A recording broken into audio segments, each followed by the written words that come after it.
How do you find Jesus when your faith has taken a hit?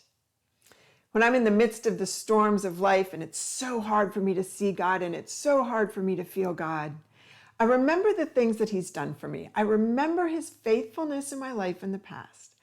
And I look to Scripture to show me those places where God appears to people who are struggling with their faith. Matthew tells of a story of a storm. The disciples are out on the lake and a storm has risen. The winds are wild. The waves are crashing over the boat. And then they see Jesus coming from a distance walking on the water and they don't know it's him and they're afraid it's a ghost. And Jesus says, "Do not be afraid."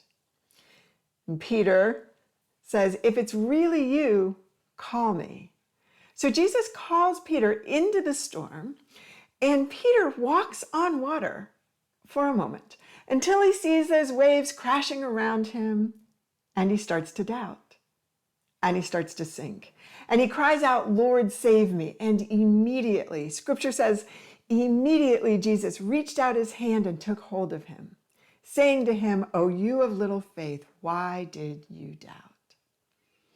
If you're in the midst of one of those storms, I invite you to think about the following. Jesus called Peter into the storm. Those waves were still crashing around him. And as soon as Peter cried out, Jesus saved him, saving the conversation about faith for later. Wherever you are, remember the things that Jesus has done for you and call out to him. He is with you and he will save you.